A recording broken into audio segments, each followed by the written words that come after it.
Let me tell you about two people who retired with the exact same amount of money, followed the exact same plan, and earned the exact same average return over their retirement. One of them ended up with more money than they started with. The other very nearly ran out. Same savings, same withdrawals, same average. So what was different?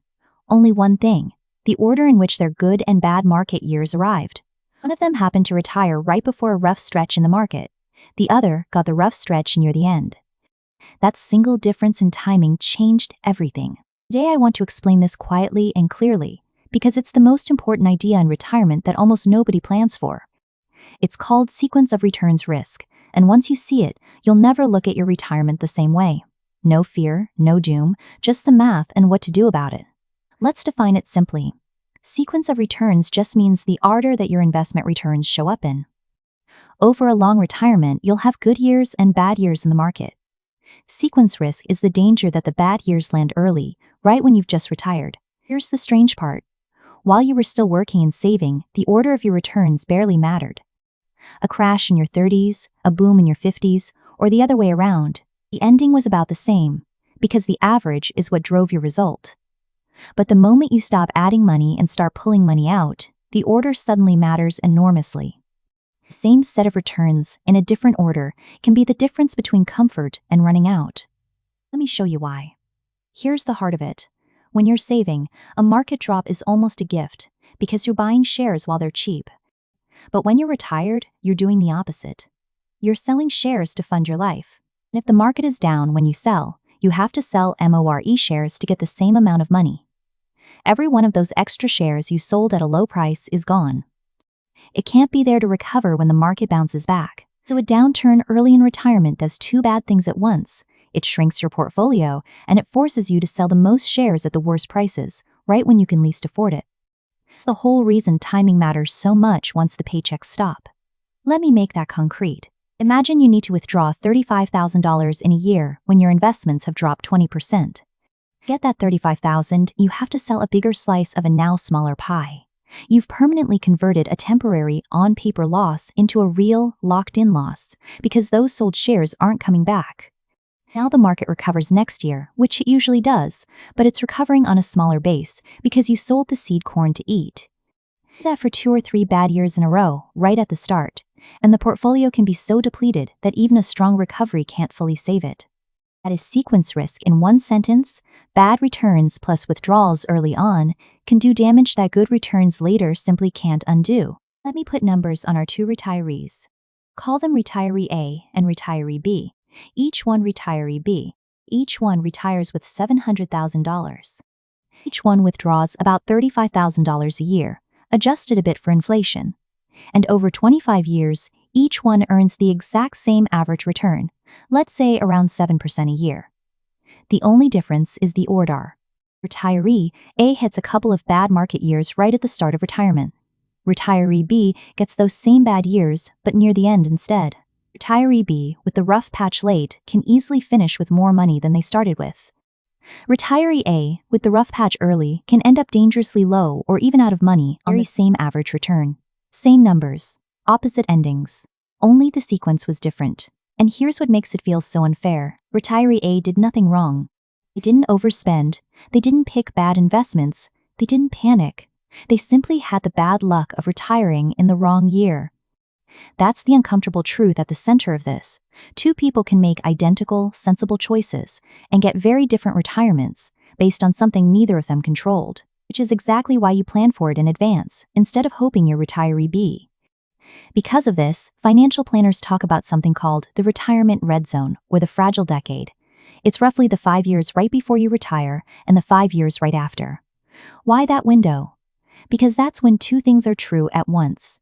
Portfolio is at its largest, so a percentage drop costs you the most dollars, and you're either about to start, or have just started, pulling money out.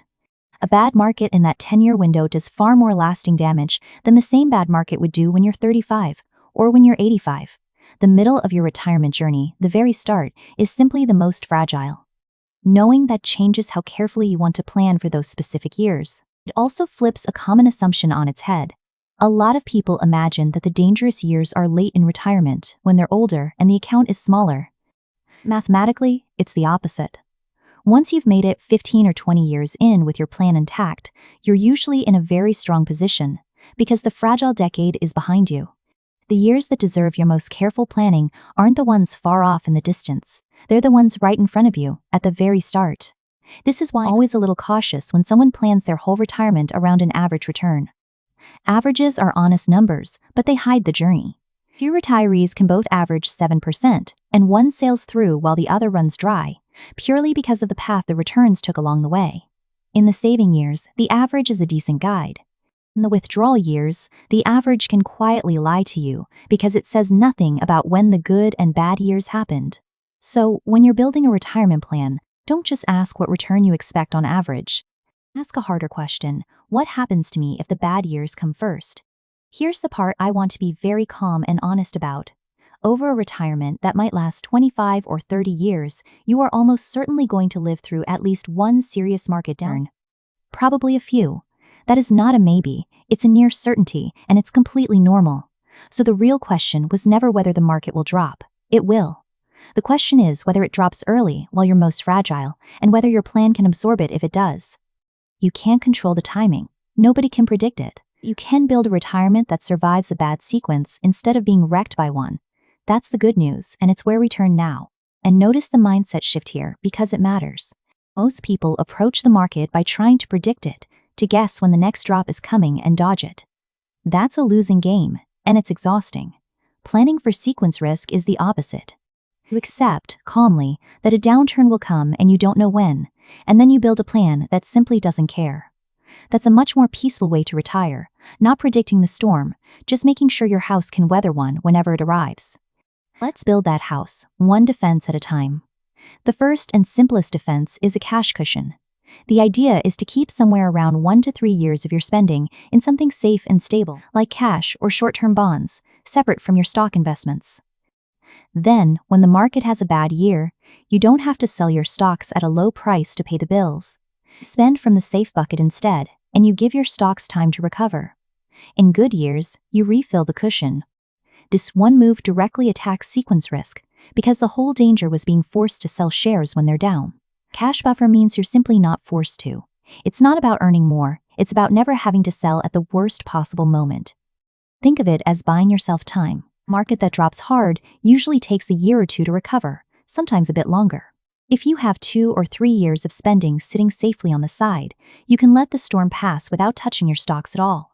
You're not trying to outsmart the market, you're just refusing to be a forced seller.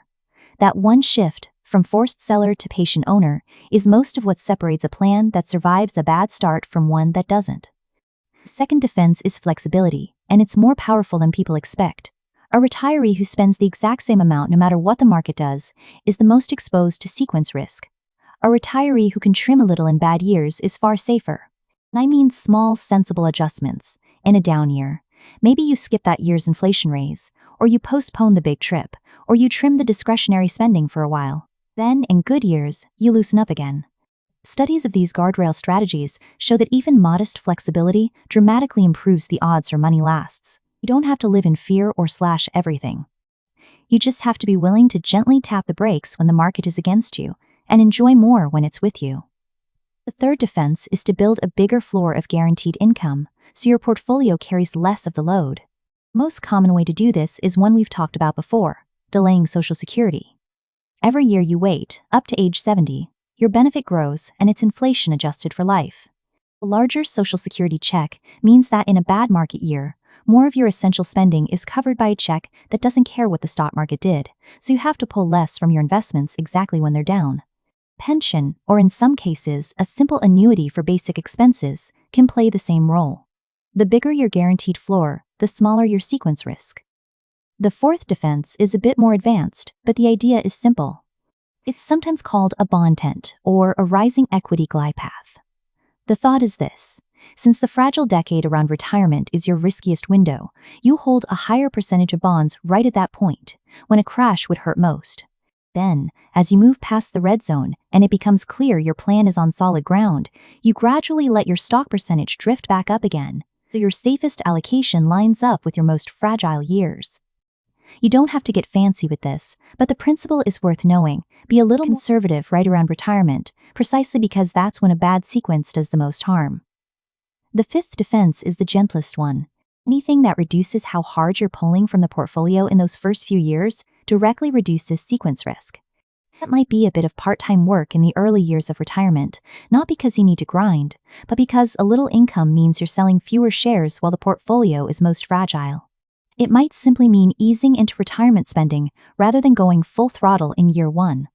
Even delaying the start of withdrawals by a year or two, if you can, takes pressure off exactly the window where pressure hurts most. Small reductions in early withdrawals have an outsized effect because they protect the base during the fragile decade. Now, there's one more risk I have to name, and it isn't in a spreadsheet, it's us. The single most damaging thing a retiree can do during a downturn is panic and sell everything near the bottom. When you do that, you take a temporary, on-paper drop and make it a permanent, real loss, and then you're not invested for the recovery that almost always follows. Sequence risk is about being forced to sell at bad prices. Panic selling is choosing to. All the defenses we've talked about, the cash buffer, the flexibility, the guaranteed floor, exist partly to protect you from the market, and partly to protect you from that very human urge to run for the exit at the worst possible time.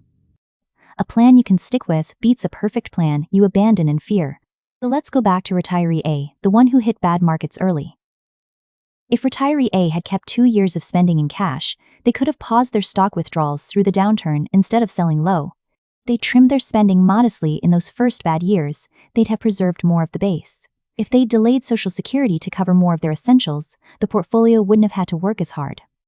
And if they'd simply stayed invested and not panicked, they'd have been there for the recovery. None of these are dramatic or heroic. They're small, sensible cushions. But stacked together, they can turn nearly ran out into absolutely fine on the exact same terrible sequence of returns. Fair question is, how much cushion is enough? And the honest answer is, it depends on how much of your spending is already covered by guaranteed income. If Social Security and a pension already cover most of your essentials, your portfolio is carrying a lighter load, and you need a smaller buffer.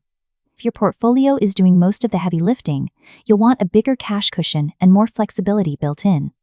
Point isn't to hit one magic number. It's to make sure that, in a bad early market, you are never forced to sell your investments at the bottom to pay for groceries. If your plan passes that one test, you've handled the heart of sequence risk. Here's what I really want you to take from all this, and it's reassuring. Sequence risk is real and it's serious, but it is also completely manageable once you know it's there. You don't beat it by predicting the market, and you don't beat it by panicking. You beat it with a few unglamorous cushions built in ahead of time, a little cash, a little flexibility, a solid floor of guaranteed income, and the discipline to stay invested. Retirees who plan for a bad sequence tend to sail right through one and barely notice. The ones who get hurt are almost always the ones who assumed the good years would show up first and never made a plan for the case where they didn't. Being ready is most of the battle. So how do you check your own exposure? Ask yourself a few plain questions. The market fell sharply in my first 2 years of retirement. Would I be forced to sell investments to pay my basic bills? How many years of spending do I have in something safe? How much of my essential spending is covered by Social Security or a pension versus by my portfolio? And could I comfortably trim my spending for a year or two if I had to? If those answers make you a little uneasy, that's not a reason to panic. It's simply your next thing to work on, ideally with a fee-only advisor who can stress test your specific plan against a bad early market. You don't need to be an expert. You just need to have asked the question before the market asks it for you. Let's bring it together. Sequence of returns risk is the danger that bad market years arrive early in retirement when you're withdrawing, forcing you to sell more shares at low prices and permanently shrinking your base. Two retirees with the same savings, the same withdrawals, and the same average return can have completely opposite outcomes purely because of the order those returns arrived. The most fragile window is the zone, the 5 years on either side of your retirement date. And the defenses are calm and practical: a cash buffer, flexible spending, a bigger guaranteed floor, a more conservative mix in retirement, a little income early, and the discipline not to panic sell. Here's the honest takeaway. You cannot control when the good and bad market years show up. Nobody can. But sequence of returns risk isn't something to fear. It's something to plan for, and the plan is refreshingly ordinary. Keep a cushion so you're never forced to sell at the bottom. Stay flexible enough to trim a little when you need to. Build a floor of income you can count on. And when the market does what markets do, stay in your seat. Do that, and a bad sequence becomes a bump, not a catastrophe. Run your numbers. Check what happens if the rough years come first, and verify your own figures for 2026, or talk to a fee-only advisor before you act. Run your numbers. Know you're on track. I'm Susan Mitchell, and I'll see you in the next one.